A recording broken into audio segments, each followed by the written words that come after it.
ഇത് നല്ലൊരു ബ്രേക്ക്ഫാസ്റ്റ് ഡിഷാണ് നമ്മൾ ഉണ്ടാക്കുന്നത്. നല്ല തിരക്കുള്ള ദിവസങ്ങളിലൊക്കെ എല്ലാവരും ചെയ്യാൻ ഇഷ്ടപ്പെടുന്ന ഒരു റെസിപ്പിയാണ് റവ ഉപ്പുമാവ്. ഇന്നത്തെ ഈ വീഡിയോയിൽ ഈ ഉപ്പുമാവിൻ്റെ രുചി ഒന്നുകൂടി കൂട്ടാനുള്ള കുറച്ച് ചേരുവകൾ കൂടി നമ്മൾ ചേർക്കുന്നുണ്ട്. അപ്പോൾ അതെങ്ങനെയാണ് നമുക്ക് നോക്കാം.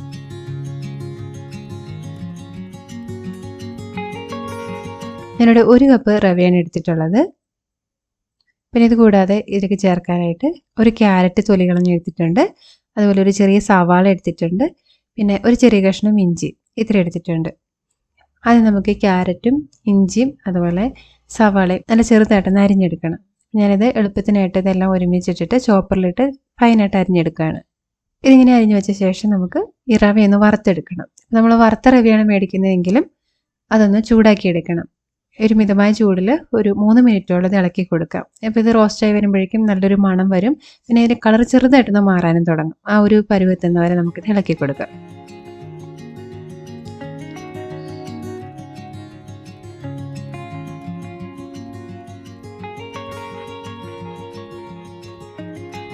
ഒരു 3 മിനിറ്റ് ഞാനിതോടെ റോസ്റ്റ് ചെയ്തിട്ടുണ്ട്. ഇനി നമുക്ക് പാനിൽ നിന്ന് മാറ്റി വയ്ക്കാം.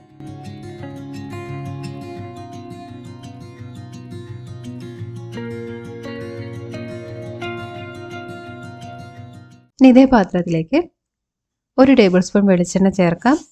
ഇതിനോടൊപ്പം തന്നെ 1 ടേബിൾ സ്പൂൺ നെയ്യും കൂടി ചേർക്കാം. നന്നായി ചൂടായി വന്നു കഴിഞ്ഞാൽ ഇതിലേക്ക് 1 ടീസ്പൂൺ കടുക് ചേർത്ത് പൊട്ടിക്കാം. ഇനി 2 വറ്റൽമുളകും അതുപോലെ 1 തണ്ട് കറിവേപ്പിലയും ഇതിലേക്ക് ചേർത്ത് കൊടുക്കാം. വറ്റൽമുളകിന് പകരം നിങ്ങൾക്ക് പച്ചമുളകാണെങ്കിലും നിങ്ങളുടെ എരിവിനനുസരിച്ച് ചേർക്കാവുന്നതാണ്. ഇതിനോടൊപ്പം തന്നെ ഒരു ചെറിയ പിടി അണ്ടിപ്പരിപ്പ് കൂടി ചേർത്ത് കൊടുക്കാം. അണ്ടിപ്പരിപ്പിൻ്റെ കളർ ചെറുതായിട്ടൊന്ന് ഗോൾഡൻ ആയി വരുന്നവരെ ഇളക്കി കൊടുക്കണം. ഇനി ഇതിലേക്ക് അരിഞ്ഞു വെച്ചിട്ടുള്ള ഇഞ്ചി, സവാള, ക്യാരറ്റ് അതുകൂടി ചേർക്കാം. ഇതെല്ലാം ചേർത്തിട്ട് നന്നായിട്ടൊന്ന് വഴറ്റിയെടുക്കണം.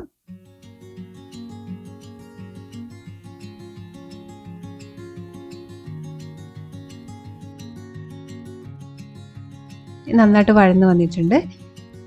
ഇനി ഇതിലേക്ക് 1/2 കപ്പ് തേങ്ങ, ചിരകിയ തേങ്ങ ചേർത്ത് കൊടുക്കുക. ഇത് നന്നായിട്ടൊന്ന് മിക്സ് ചെയ്തെടുക്കുക. എന്നിട്ട് ഇതിലേക്ക് വെള്ളം ഒഴിച്ചു കൊടുക്കുക. 1.5 കപ്പ് വെള്ളമാണ് ഇതിലേക്ക് ഒഴിച്ചു കൊടുക്കേണ്ടത്. നമ്മൾ റവ അളന്ന അതേ കപ്പിന് തന്നെ 1.5 കപ്പ് വെള്ളം. ഇനി ഇത് മൂടി വെച്ച് തിളപ്പിച്ചെടുക്കാം. ഇതിപ്പോഴും നന്നായിട്ട് തിളച്ചിട്ടുണ്ട്. ഇനി ഇതിലേക്ക് ആവശ്യത്തിനുള്ള ഉപ്പ് ചേർക്കാം. ഇവിടെ 1 ടീസ്പൂണോളം ഉപ്പ് ചേർക്കുന്നുണ്ട്. ഇപ്പോൾ വെള്ളം ടേസ്റ്റ് ചെയ്ത് നോക്കി ആവശ്യമെങ്കിൽ അല്പം കൂടി ഉപ്പ് ചേർത്ത് കൊടുക്കുക. പിന്നെ നമ്മുടെ ഉപ്പുമാവിന് നല്ലൊരു രുചി കിട്ടാൻ വേണ്ടി ചേർക്കുന്ന മറ്റൊരു ചേരുവയാണ് പാൽപ്പൊടി. ഒരു 1.5 ടേബിൾ സ്പൂണോളം പാൽപ്പൊടി ഇതിലേക്ക് ചേർക്കുന്നുണ്ട്. ഈ പാൽപ്പൊടി ചേർക്കുമ്പോൾ ഒരു പ്രത്യേക രുചി ഉണ്ടാവും നമ്മുടെ ഉപ്പുമാവിന്. ഇനി ഇതിലേക്ക് നമ്മൾ വറുത്ത് വെച്ചിട്ടുള്ള റവ ചേർത്ത് കൊടുക്കുക. റവ ഇങ്ങനെ ചേർത്ത് കൊടുക്കുന്നതോടൊപ്പം തന്നെ ഇളക്കി കൊടുത്തുകൊണ്ടിരിക്കുക. അല്ലെങ്കിൽ അത് കട്ട കെട്ടി ശരിക്കും മിക്സ് ആകാതിരിക്കും. ഇത് നന്നായിട്ട് ഇത് ഇളക്കിയ ശേഷം തീ ഏറ്റവും കുറച്ച് 1 മിനിറ്റ് ഒന്ന് മൂടി വെച്ച് വേവിക്കാം. അതിനുശേഷം ഫ്ലെയിം ഓഫ് ചെയ്യുക. എന്നിട്ട് ആ ഫ്ലെയിം ഓഫ് ചെയ്തിട്ട് അതേ ചൂടിൽ തന്നെ ഒരു 10 മിനിറ്റ് ഇതിങ്ങനെ അനക്കാതെ വയ്ക്കുക. അതിനുശേഷം നമുക്ക് തുറക്കാം.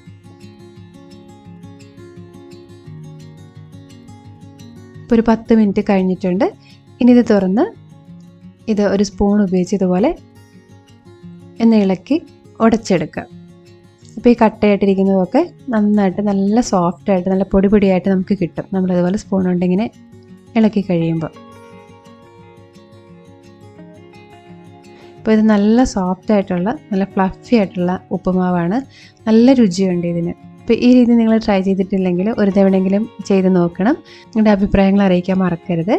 ഇഷ്ടപ്പെട്ടെങ്കിൽ ലൈക്ക് ചെയ്യാനും അതുപോലെ ഈ വീഡിയോ മറ്റാർക്കെങ്കിലും ഉപകാരപ്പെടുമെന്ന് തോന്നുന്നുണ്ടെങ്കിൽ അവർക്കായിട്ടൊന്ന് ഷെയർ ചെയ്ത് കൊടുക്കാനും മറക്കരുത്. ഈ ചാനൽ നിങ്ങൾ ആദ്യമായിട്ടാണ് കാണുന്നതെങ്കിൽ നിങ്ങൾക്ക് ഈ ചാനൽ ഇഷ്ടപ്പെട്ടുവെങ്കിൽ സബ്സ്ക്രൈബ് ചെയ്യാനും പുതിയ വീഡിയോസിൻ്റെ നോട്ടിഫിക്കേഷനായിട്ട് അരികിലുള്ള ബെൽ ബട്ടൺ പ്രസ് ചെയ്യാനും മറക്കല്ലേ. നമുക്ക് വീണ്ടും നല്ലൊരു റെസിപ്പിയിലൂടെ കാണാം. അതുവരെ നന്ദി, നമസ്കാരം.